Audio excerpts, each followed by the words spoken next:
Hello everyone, this is Arwen from Even Star. Welcome to my Facebook Live for this week, and lovely time of the month as always when I like to talk about my passion in astrology, and that's because tomorrow we have another full moon. So tomorrow in Australia, so I think it's full moon today, Thursday the 22nd in other parts of the world, and then I'm not quite sure whether it's the whole Southern Hemisphere how it works, but anyway, here in Australia, in Melbourne, it's exact full moon at 5:07 tomorrow, Friday the 23rd of November. And this month the full moon is in the sign of Gemini.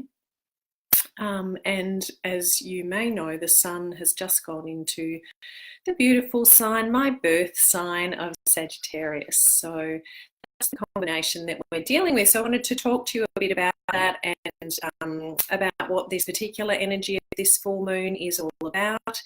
As you're probably aware, I've certainly said it in other things I've done before, full moon is always about being able to finish things off, close things off and let them go, let go of what is no longer serving you. So this month in particular, Gemini is all about communication, and it's going to be a really quite a strong energy. We think of Gemini is the twins, the dualistic twins, and so with Gemini you have two instead of one, so it's really quite a strong energizing vibe that we're going to get from this full moon, which is nice. It's kind of a little bit unusual for a lot of the time. Moons are a bit more I guess inward looking, less movement, less go about them, more making you be still and passive. And this is certainly an action-oriented moon, and it's action about communication. Now, the moon obviously always turns things around a bit, and we're turned around to look inside. So I'm going to talk a bit about communication with yourself. So Gemini is an air sign, and Sagittarius is a fire sign. So we all know what happens when you give air to fire. We can have a very fast burning, fast moving fire going on. We can burn out as well, and also there can be a lot of smoke. So just be aware, just think of those in kind of non-logical, non-cerebral terms about communication. So the full moon actually in December is also going to remain in Gemini, so it's quite unusual. So the sun will have just turned into Capricorn in December, but the moon is going to still be in Gemini. And what astrologers are telling us is that this gives us the opportunity this month in Gemini to uncover a new truth, or perhaps it's an old truth, but to uncover a truth. And again, we're looking at ourselves, uncovering a truth about yourself. And then in December, that is basically being solidified. So it's continuing that same theme, and it's going to become very clear to you with the December full moon if it doesn't already with the November one. So just a bit of a prelude to the December full moon, and I most likely will do another video with that one. So yeah, all about communication. Gemini is all about communication, but what we need to bear in mind is that we have just had the planet Mercury go into retrograde again, and Mercury is also the ruler of communication and also travel and technology. So with this combination of Gemini firing us up for communication, but Mercury going into retrograde, then that communication can become a bit difficult and a bit dangerous as well. So what I'm going to suggest is focusing on communication with yourself for a start. So really being truthful, speaking your own truth to yourself, opening up to yourself about what it is you really want to say about and to yourself, and definitely making that kind.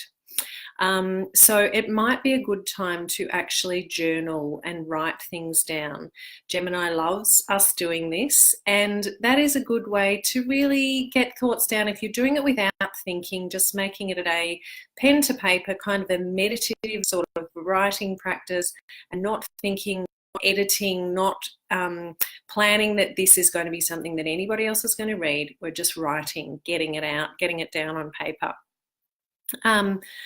It is because of the sort of the fire available with the energy of this full moon, there is potential danger in communicating verbally, especially with other people. So that writing aspect as well can be really great, to actually write a letter to somebody that you want to say something to, not a letter that you're going to give to them most likely, but just getting it down on paper again, getting it out of you. Remember, full moon, we're about releasing, we're about letting go, so get it down on paper.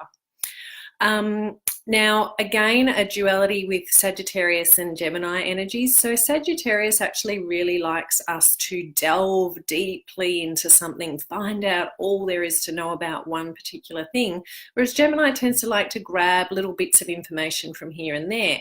So with your writing, you might like to do either. You might like to write, longhand, full sentences, writing a story to yourself or to this person that you want to say something to. Then with Gemini, on the other hand, that energy, you might feel like just writing little even dot points, things you love about yourself, points that you'd like to make to this person that you want to say something to. So, short or long, doesn't matter. Whatever you feel truly called to do is what you should do with this energy. Again, with that fire of the Gemini-Sagittarius combination, mood swings can be even more intense than normal. So many people do have mood swings with the full moon anyway. So just be warned with that. And again, so this writing aspect is a great way to get stuff out without hurting anyone else, without, firing off things that you did wish that you didn't say a few minutes later. Get them down on paper. So the full moon this month is said to be especially influential for those born under Gemini, Virgo, Sagittarius and Pisces. So be warned or be pre-armed if that is you. And with the air element of this full moon energy, then we're drawn to focus on our heart. So our heart chakra, our heart space, is the air element energy center in our bodies as well. So bodies meaning not just our physical bodies, but all levels of energy. So very important to focus on the breath with this. So the breath can be a great way to calm yourself down as well. What some tips I'm going to offer you are going to be sort of based around this, what to do to manage this heart energy as well at this full moon coming up tomorrow. So with regards to my even star, 5-star well-being approach, I'm just going to go through a few things for each of those that can help you to manage this energy. So you might want to take some notes, or else you can check out the blog on my website when I put it up very, very shortly. So access to lots of fresh air, open your windows as often as you can, and being outside obviously as well, but if you can't be outside, open the windows. Avoiding toxins, so definitely synthetic fragrances, pollution. We want to really try and make sure that our air supply, that beautiful air we're taking into our lungs and our heart space, is as fresh as possible. So you might also want to use essential oils and crystals to actually cleanse your surroundings. Speaking of crystals, don't forget that the full moon is one of the best ways to cleanse your crystals. You do need to cleanse them more than once a month, but the full moon gives them a real energy charge. So put them out tomorrow night to get into that beautiful full moonlight, and just remember to bring them in again before the sun is going to hit them. So I like to put mine in a position where they're not going to get the first morning light in the morning, because I don't want to have to rush outside worrying about the sun hitting my crystals. So just place them strategically tomorrow night. Okay, second aspect of 5-star well-being is movement. So definitely I'd be encouraging you to move your body outside again. So we're accessing that fresh air. Obviously, if you can be out under the full moon, and here in Melbourne, unfortunately, we've got quite a lot of cloud at the moment, so that might not be possible. But for the next few nights, starting even tonight, we're going to feel that energy of the moon, and being out in that moonlight is really beneficial. And yeah, the aspect of release, so trying to make sure you sweat as well. It's a bit cool at the moment here, so you might want to put an extra layer on to get that really detoxifying benefit of sweating. Food, green is the color of heart chakra, so get that green food intake up.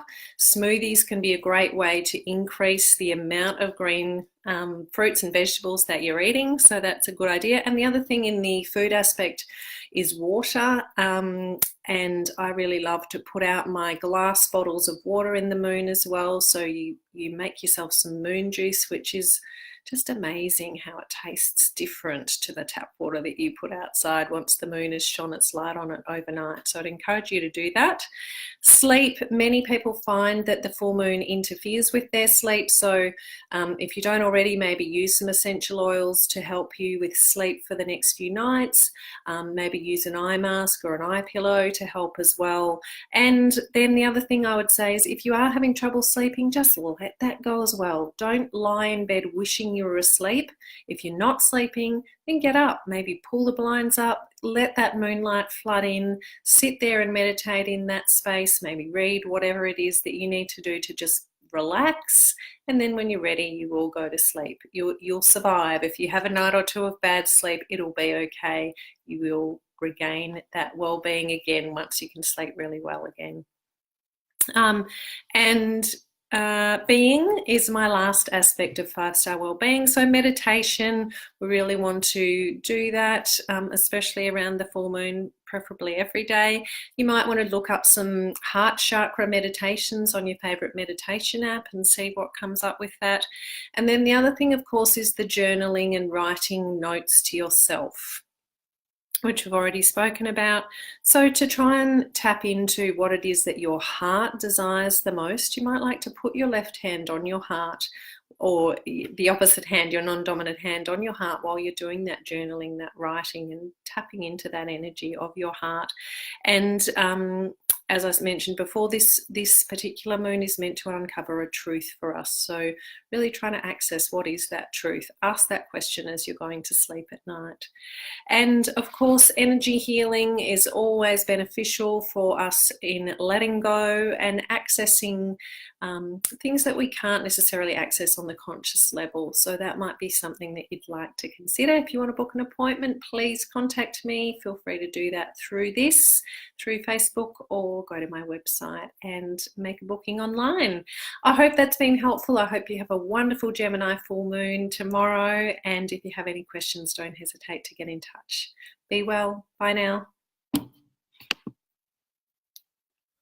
Right.